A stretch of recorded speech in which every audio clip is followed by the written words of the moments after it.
সূরা বাকারা রুকু 6 অনুবাদ। হে বনী ইসরাইল, তোমরা স্মরণ করো আমার সে অনুগ্রহ যা আমি তোমাদের প্রতি করেছি এবং আমি তোমাদের উচ্চ মর্যাদা দান করেছিলাম সমগ্র বিশ্বের উপর। আর ভয় করো সেদিনকে যেদিন কেউ কারোর কোনো কাজে আসবে না এবং কারোর পক্ষে কোনো সুপারিশও কবুল করা হবে না এবং কারোর কাছ থেকে ক্ষতিপূরণও গৃহীত হবে না এবং তার কোনো রকম সাহায্যপ্রাপ্ত হবে না। আর স্মরণ করো যখন আমি তোমাদের মুক্তি দিয়েছিলাম ফেরাউনের লোকদের হাত থেকে, যারা তোমাদের কঠিন শাস্তি দিত, তোমাদের পুত্র সন্তানদের জবাই করত এবং তোমাদের নারীদের জীবিত রেখে দিত। বস্তুত তাতে তোমাদের প্রতিপালকের পক্ষ থেকে এক মহা পরীক্ষা ছিল।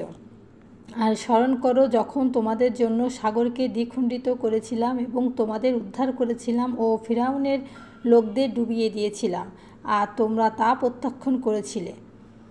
আর যখন আমি মূসার সাথে 40 রাতের ওয়াদা করেছিলাম, তারপর তোমরা তার অনুপস্থিতিতে বাছুর বানিয়ে নিয়েছিলে, তোমরা ছিলে জালিম।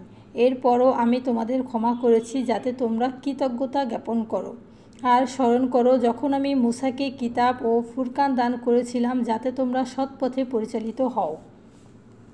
আর স্মরণ করো যখন মূসা তার সম্প্রদায়ের লোকদের বলেছিল, হে আমার সম্প্রদায়, তোমরা বাছুর বানিয়ে নিজেদের উপর ঘোর অত্যাচার করেছ, সুতরাং এখন তোমরা তোমাদের স্রষ্টার দিকে ফিরে যাও এবং নিজেদের হত্যা করো। এটাই কল্যাণকর তোমাদের জন্য তোমাদের স্রষ্টার কাছে। তারপর তিনি তোমাদের প্রতি ক্ষমাপরবশ হলেন, তিনি তো পরম ক্ষমাশীল, পরম দয়ালু। আর যখন তোমরা বললে, হে মূসা, আমরা কখনো তোমাকে বিশ্বাস করব না যতক্ষণ না আমরা আল্লাহকে প্রত্যক্ষভাবে দেখতে পাব, তখন তোমাদের পাকড়াও করল বর্জ্য, আর তা তোমরা প্রত্যক্ষ করেছিলে। তারপর আমি তোমাদের পুনরুজ্জীবিত করলাম তোমাদের মৃত্যুর পর যাতে তোমরা কৃতজ্ঞতা জ্ঞাপন করো। আর আমি মেঘমালা দিয়ে তোমাদের উপর ছায়া দান করেছি এবং তোমাদের জন্য খাবার পাঠিয়েছি, মান্না ও সালওয়া। তোমরা খাও সেসব পবিত্র বস্তু যা আমি তোমাদের দান করেছি। তারা আমার প্রতি কোনো জুলুম করেনি, বরং তারা নিজেদের প্রতি জুলুম করেছিল।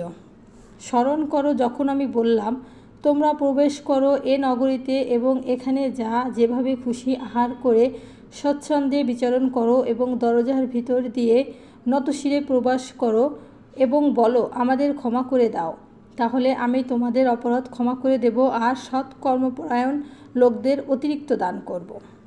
কিন্তু যারা জুলুম করেছিল তারা তাদের যা বলা হয়েছিল তা স্থলে অন্য কথা বলল। সুতরাং আমি আসমান থেকে জালিমদের উপর আযাব অবতীর্ণ করলাম, কারণ তারা নির্দেশ অমান্য করেছিল।